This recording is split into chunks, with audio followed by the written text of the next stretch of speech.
So, hello everyone, here I am with today's the Hindu Editorial of 4th September 2021. Before we further move on to read the editorial, let us have a quick glance over the vocabulary words that we're going to come across in this session. The first one is uptick, a small increase or slight upward trend. The same word we had discussed in the previous session as well, so I'm not going to go deep into it. Next is aftermath. It means the consequence or after effect of significant unpleasant events. So it is basically talking about an end result which is not convincing due to several unpleasant events that occurred one after the other, leading to not so pleasant results. Next is curb, a check or restraint on something. So you might have heard this term when people say to curb her rights, that is to put restraints or to put limits on her rights.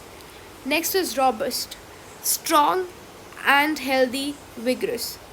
Here it should be an strong and healthy, vigorous. So a robust child is a child who is full of energy and enthusiasm, and at the same time the child is strong and healthy. Tandem, it is having two things arranged in front of the other. So to have things placed one after the other. Next is compliance. It means the action or fact of complying the wish or command. So here again you might be wondering, the same word compliance is somewhat being used here. So complying basically means to do in accordance to what you wish. So the action which you do in accordance to your wish is called a compliance. Next is distill. It means to extract the essential meaning or the most important aspect of something. For example, you listen to people all day long, but you need to pick out things which you think are important for you and should receive that and not focus on everything that they say. So here this can be used in chemistry as well. Here it means to separate something pure by using the method of vaporization. So you can look at this picture. Next is poised, well composed and self assured. So you might have heard this term when people say you must be poised. Your sitting should be poised when you are in an interview. That means you should be all well composed and your sitting posture and everything should reflect or enhance your personality. Stumble, that means trip or lose one's balance, that almost fall. Let's take an example. You're walking down a lane and it's you, and there's a stone in between, and you're wondering, like daydreaming, and you did not see the stone, and then your leg got stuck here and you fell. So that's called to trip over, that is to fall, almost fall. Blip is an unexpected, minor and typically temporary deviation from general trend. So this is basically deviation is a bit change, so temporary and minor. So something like something is going just like this and there's a small deviation that it can even go up or it can even go down. So small deviation in something from the general trend what's going on with what has been going on for a long time. So now let us read the editorial, that is an uneven uptick. So uptick is, as I told you, a small slight increase in something. So an uneven uptick. So something, and there's an increase but that's uneven. That's not here. That's not general. It's just a blip. GST revenue trends indicate the recovery is neither smooth nor fast. So the current GDP estimates that have been out, they show that the GST trend this year has not been smooth and neither fast. So there has been a lot of ups and downs. So what is GST? GST is goods and services tax. So there are two types of GST. One is the CGST, second is SGST. So CGST is the central GST, SGST is state GST, and when you combine both of them, it is called integrated GST, which is also collected by the central government. So these two are collected by the central government and this is by the state, as the name mentions. With gross revenues of 1.12 lakh crore in August, the GST has now yielded over 1 lakh crore a month for almost a full year. The only blip in the past 11 months came in June, when takings fell below rupees 93,000 crore in the aftermath of the second COVID-19 wave that compelled mobility restrictions across states.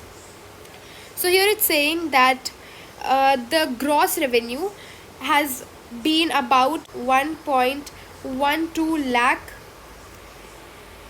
crore in the past. This was the average gross revenue in the last year, except the June month, where it fell below 1 lakh, and it was about 93,000 lakh crore.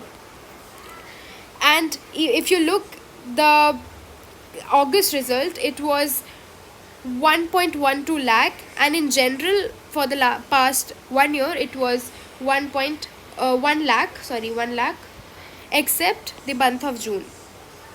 And why was there this downfall in June? This was because of the second COVID-19 wave which came out, and as a result, there was a decrease in the GST estimates. Those curbs have been progressively easing up, just as they were a year ago when the country saw phased unlocking from the national lockdown. After the second COVID wave, the restrictions have been eased up, like progressively, just the way they were last year after the complete lockdown in the whole nation. Compared to the lows, the August collections are 30% higher and also 14% above the pre-pandemic levels of 2019, though one must remember India's growth has stuttered sharply that year. So here it's saying that if you look at the lows, that is the GST that was there after the COVID-19 breakout, we can see that in August there has been 30% increase in the GST compared to this time. And if you look at the pre-pandemic level, that is in 2019 to 2020, when there wasn't the breakout of COVID-19, still there's 40% of increase in comparison to that. So we can see that we have performed better, like the GST has improved with respect to COVID times and prior to the COVID times. Despite the fact that there has been a lot of stuttered in the GST, because it has faced a lot of ups and downs. While revenues from domestic transactions were up to 27%, key industrial states saw faster growth, including Karnataka, Tamil Nadu, and Maharashtra. So there were domestic transactions. That means there had been a lot of transactions within the country, and key industrial states where a lot of industries and manufacturing takes place, that is in Karnataka, Tamil Nadu, and Maharashtra, they have seen faster growth. Going forward, the government expects such robust GST revenues to persist, and the government is expecting that such robust, that means such high GST results, to maintain in future as well. Most economists agree that may be the case unless the fears of a third wave come true, triggering the lockdowns. So most economists are agreeing that this can be true, that this robust economy continues, but there are fears and of the third wave, and if that breaks out, then all of these dreams will be shattered. But it is unclear if the economy is recovering fast in tandem with easing out of COVID related restrictions. But it is very unclear that despite such robust results, it is very unclear and that the economy is recovering fast and tandem, that is one after the other. It's not a constant trend, but there are a lot of ups and downs. The GST collected in August pertains largely to economic activities in July, and the mobility restrictions in most states has been eased further that month compared to June, including the southern states. So here it's saying that the increase in GST in August is seen because the lockdown restrictions had been lifted upon, and people were allowed to move and carry out their businesses. GST e-way bills generated in July surged to an average of 2.1 million from 1.8 million in June. So in July, if you look, the GST e-way bills generated an average of 2.1 million. So you can see there's an increase. Like in June, it was 1.8 million, and in July, it was 2.1 million. So here you can see there's a difference of 0.3 million, an increase of 0.3 million, rather say. Yet on sequential basis, GST revenues in August are almost 4% lower than the 1.6 lakh crore collected in July. So although we can see the data that's showing that the GST estimates have increased, the GST that we have uh, collected in August, that is 4% lower than that was collected in July. This recovery appears choppy rather than fast. Choppy basically means discontinuous, and there are a lot of jerks, and it's not constant. Similarly, the government's claim of higher compliance levels reiterated over the past several months need to be matched with accompanying numbers.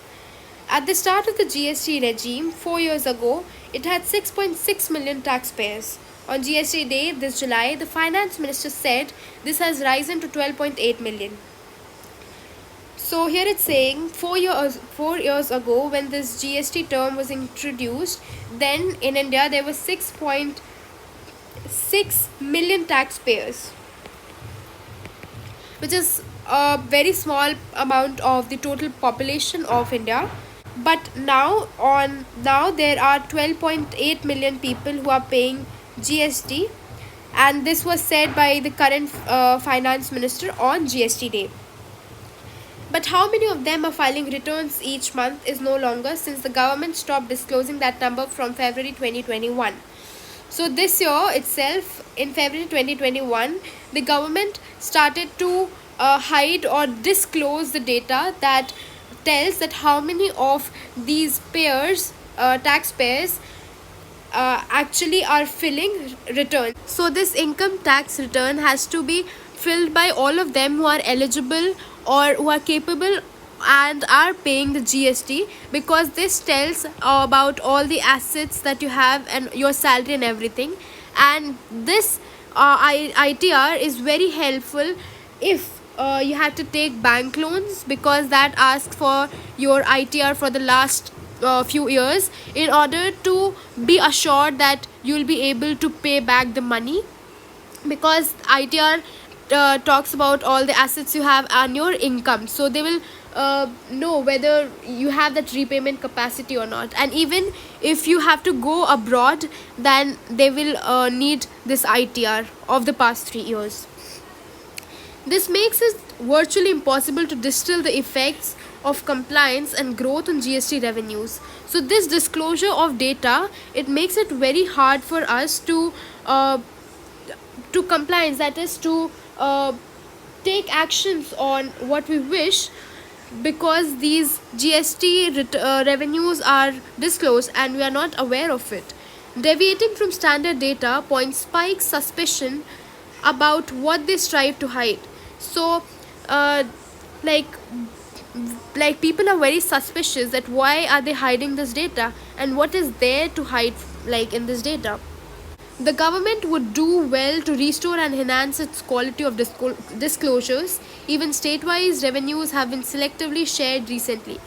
So we are expecting that the government will restore, that is to get back and enhance, that is to improve its quality of disclosures. That means we have the right to know it, and we hope that the government will start telling all of this again and not disclosing it.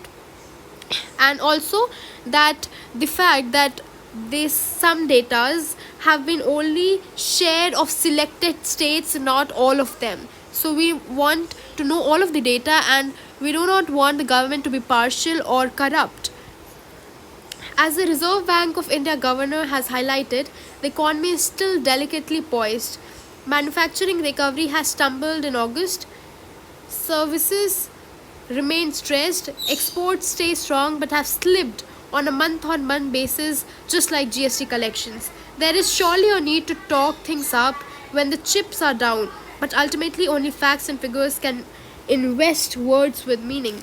So here it's saying that the current India Reserve Bank of India governor has highlighted that the current economy is not in a very good state, although things have improved, like we can see a upward trend, but still it's not a it's not a permanent one, and it's very delicate. It can come down anytime. Like if there's a lockdown again, or the third wave is about to, like, it has already broken out, and if cases are more cases are going to arise, then everything is going to be upside down, and everything will turn the other way around, and these data will sharply go down once again. And at the same time, the manufacturing recovery has stumbled in August. Stumbled is basically trip. So this manufacturing recovery has tripped. So like, that means there has been a downfall in manufacturing in August. And services, that is all of the services that we get, the hospitals, the education, the market, that has all is in stressed, because there are places where public gathering is required and a lot of physical contact is required, and so people are scared, and lot of mobility is allowed in that sector, so that is under stress. Exports stay strong but have slipped on a month on basis, just like GST. Although we have continued to export things to other nations, as we had read in the previous article, that we are hoping as to increase export with US, as now their key focus is on export, after the fact that they have controlled the situation and vaccinated most of the people in USA. But this export is also not constant. There are also ups and downs on the on the export section, just as the GST collection, where we can see there are ups and downs, or changes every month. There is surely a need to take things so also that when things are in downfall, we need to look upon and ponder and discuss why things are going bad, and we need to improve upon it. And so thank you everyone.